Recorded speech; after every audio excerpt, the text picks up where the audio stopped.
बिस्मिल्लाहिर्रहमानिर्रहीम। अस्सलाम वालेकुम नाज़रीन, मैं हूं अमाद मजीद। आप देख रहे हैं यूट्यूब चैनल। एक और नई वीडियो लेकर आपकी खिदमत में हाजिर हूं। अहम तरीन खबर सामने आ गई है, वो काम हो गया है जो कि किसी ने सोचा ना था। Chief of army staff general Asim Munir से रिलेटेड अहम तरीन खबर सामने आई है। इमरान खान साहब का एक अहम तरीन पैगाम सामने आया है। लाहौर हाई कोर्ट का बड़ा फैसला, नवाज शरीफ के जो मुश्किलात है उसमें मजीद इजाफा हो चुका है। मरिया नवाज शरीफ का बांधा फूट चुका है। लाहौर हाई कोर्ट ने बड़ा फैसला दिया है। सुप्रीम कोर्ट के फैसले के बाद अब नवाज शरीफ की जो वापसी की जो इम्कानात है वो कितने कम हो चुके हैं। अगर वो वापस आते हैं तो क्या होगा, क्या नवाज शरीफ साहब इलेक्शन लड़ सकेंगे। तमाम तक खबरें आगे चलकर आप साथ इस वीडियो में शेयर करूंगा। लेकिन ये खबरें शेयर करने से पहले, आगे बढ़ने से पहले आप सबसे एक छोटी सी रिक्वेस्ट करूंगा, इस वीडियो को लाइक कीजिएगा, चैनल सब्सक्राइब कीजिएगा, साथ लगे नोटिफिकेशन बेल दबाइएगा ताकि जो आने वाले वीडियोस हैं आप उनको मिस ना कर सकें। सबसे पहले आपके साथ खबर शेयर करते हैं कि इमरान खान साहब का अडयाला जेल से क्या पैगाम सामने आया है। इमरान साहब की जानब से अडयाला जेल से बड़ा पैगाम सामने आया है। वो कहते हैं कि मैं जब मुझे यहाँ पर जो तोशाखाना केस था, जब मुझे तोशाखाना केस के सिलसिले में मुझे जेल में भेजा गया और मुझे अटक जेल भेजा गया, तो मेरे जो पहले कुछ दिन थे वो मुश्किल थे। लेकिन बाद में मैं यहाँ पर अब एडजस्ट हो चुका हूँ। मुझे अब किसी किस्म का कोई मसला नहीं है। मैं पहले से ज़्यादा मजबूत हो चुका हूँ। मैं यहाँ पर मुझे काफ़ी फारग टाइम मिल चुका है और मैं यहाँ पर कुरान पाक की तिलावत कर रहा हूँ और दीगर किताबें पढ़ रहा हूँ। कौम को मैं ये पैगाम देना चाहता हूँ कि मैं पाकिस्तान मेरा मुल्क है और मैं पाकिस्तान से कहीं नहीं जा रहा। जो लोग बातें कर रहे हैं कि मैं डील कर रहा हूँ या मेरी किसी के साथ डील हो रही है, ऐसी कोई डीलों की बात नहीं हो रही। ना मेरे से किसी ने रब्ता किया है और ना ही मैंने डील के मतलब कोई बात की है। ऐसा कहना है इमरान खान साहब का।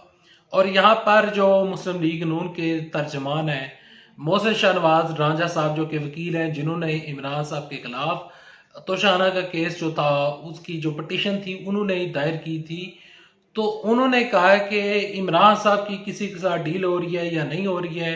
ये जितनी भी डीलों की खबरें आ रही हैं, ये खबरें जो है वो बिल्कुल गलत हैं। इमरान साहब किसी के साथ डील नहीं कर रहे हैं। तो इससे साफ अंदाजा ये हो जाता है कि नून लीग का बयानिया और तहरीक इंसाफ का बयानिया इस जगह के ऊपर एक जैसा है कि डील नहीं हो रही और ना ही ऐसी कोई खबर आ रही है। ये बिला वजह कुछ चैनल्स वाले या कुछ यूट्यूबर्स हैं या कोई सोशल मीडिया जो ग्रुप्स चला रहे हैं वो इस तरह की फेक न्यूज़ फैला रहे हैं।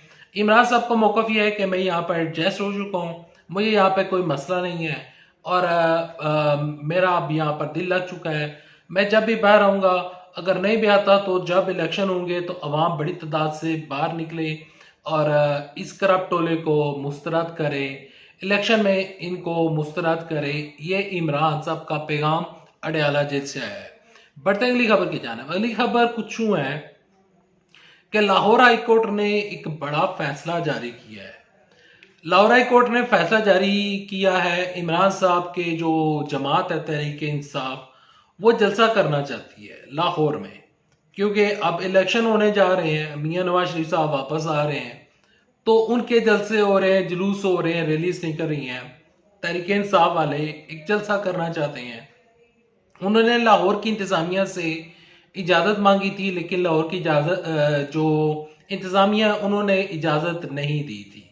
कहा गया था कि 9 मई के वाक़यात जो हुए और जिस तरह इस जमात ने पाकिस्तान में इंतशार फैलाने की कोशिश की, तो लिहाजा इनको जलसा करने की इजाज़त नहीं दी जाएगी।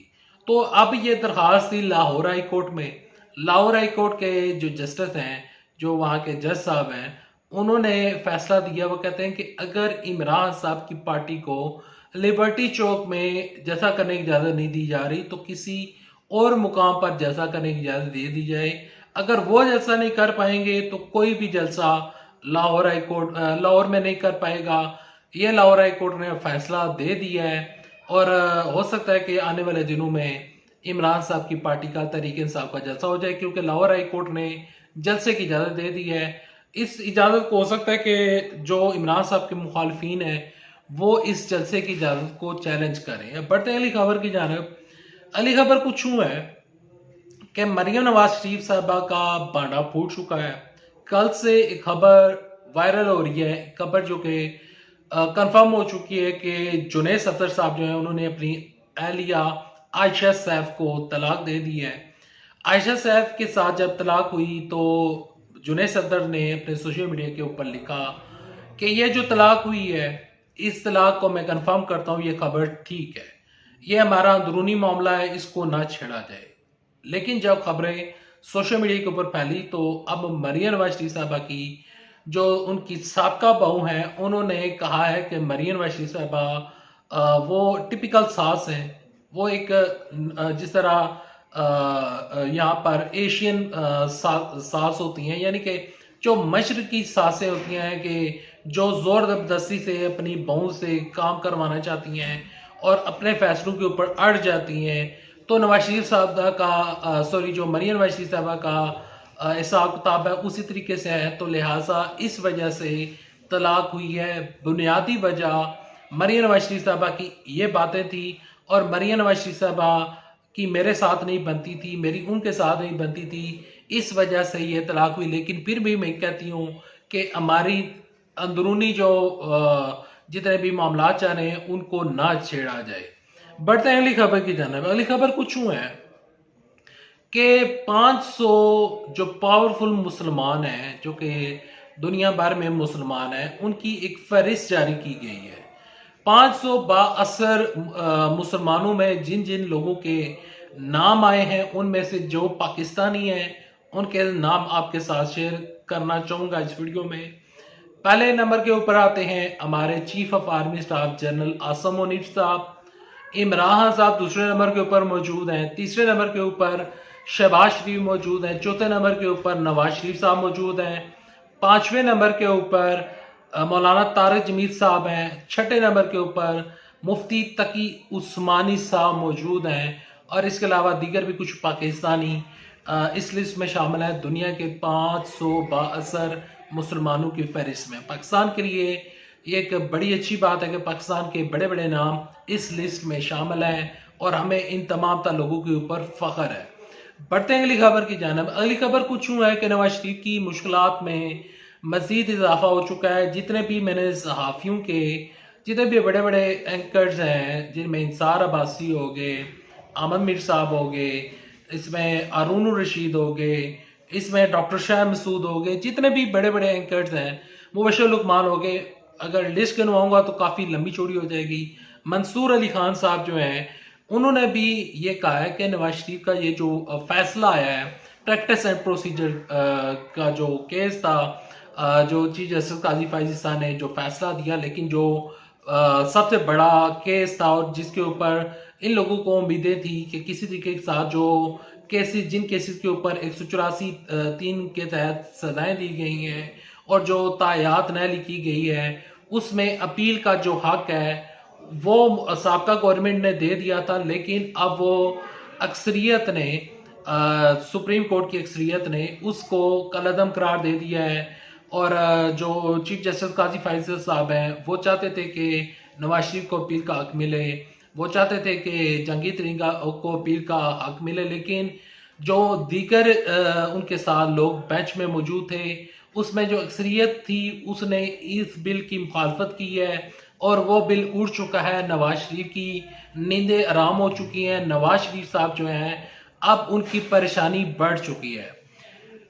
जो पाकिस्तान के इस टाइम निगरान वज़ीर आज़म हैं इनवारुल हक काकड़ साहब, वो कहते हैं कि अगर नवाज शरीफ साहब जो हैं वो वापस आते हैं तो जो कानून कहेगा, जो आइन कहेगा, उसके मुताबिक उनको सजा दी जाएगी। वो कहते हैं कि हमारी नवाज शरीफ के साथ किसी किस्म की कोई डील नहीं हो रही। यहाँ पर मुर्तज़ा सोलंकी साहब, उनका बयान भी आपके साथ शेयर करता चलूँ। वो भी कह रहे हैं कि नवाज शरीफ साहब अगर वापस आएंगे तो कानून और आइन के मुताबिक उनके साथ सलूक होगा। आइन में तरीकाकार दर्ज है, कानून में तरीकाकार दर्ज है, वही कुछ होगा जो कुछ कानून के मुताबिक होगा। वो कहते हैं कि मामला अदालतों के ऊपर छोड़ते हैं कि अदालतें क्या फैसला सुनाती हैं। यहाँ पर निगरान वज़ीर-ए-आज़म इनवाल काका ने कहा कि मैं कोई शहजादा नहीं हूँ, मैं कोई सल्तनत का शहंशाह नहीं हूँ कि इमरान साहब के प्रोटेक्शन आर्डर जारी कर दूँ, कहूँ कि इमरान साहब की सज़ा माफ़ कर दी जाए। अच्छा, एतजाज़ अहमद साहब ने साइफर केस में कुछ नुक्ते उठाए हैं और वो एतजाज़ साहब कहते हैं कि ये जो केस है वो केस बनता था जो वजीर खारजा का केस बनता था, यानी कि ये केस राना सनाउल्लाह की बजाय ये केस बनता था कि बलाउ जरदारी इमरान खान साहब के खिलाफ केस देते और इसके ऊपर वो दरख्वास्त जमा करवाते। लेकिन ये जो केस है वो राना सनाउल्लाह ने लगाया है, तो वो कहते हैं कि इस केस में कोई जान नहीं लगती। जो इमरान साहब के वकील है सलमान सफदर राजा साहब जो हैं, जब कल इस्लामाबाद हाई कोर्ट में हेयरिंग हुई तो उसके ऊपर भी उन्होंने रिमार्क्स दिए कि ये केस कमज़ोर है, इस केस के ऊपर इमरान साहब को सज़ा नहीं दी जा सकती। पाकिस्तान की तारीख में पहले किसी भी शख्स का ऑफिशियल सीक्रेट एक्ट के तहत उसको उसका ट्रायल नहीं चला, तो लिहाजा इस केस को ख़त्म किया जाए और इमरान खान साहब को रिहाई दी जाए, ऐसा कहना है इमरान साहब की वकला टीम का। अच्छा, यहाँ पर मैंने आपके साथ ये खबरें शेयर की। अगर आपको ये खबरें पसंद आई हैं तो इस वीडियो को लाइक कीजिएगा, चैनल सब्सक्राइब कीजिएगा, साथ लगे नोटिफिकेशन बटन दबाइएगा ताकि जो आने मेरे वीडियोस हैं आप उनको मिस ना कर सकें। चलता हूँ, इंशाल्लाह नेक्स्ट वीडियो में आपके साथ मुलाकात होगी किसी नए टॉपिक के ऊपर। तब तक के लिए दे इजाज़त। अल्लाह आप सबका मुनासर हो। अल्लाह हाफिज़। पाकिस्तान जिंदाबाद। अफवाज पाकिस्तान जिंदाबाद। पाकिस्तान।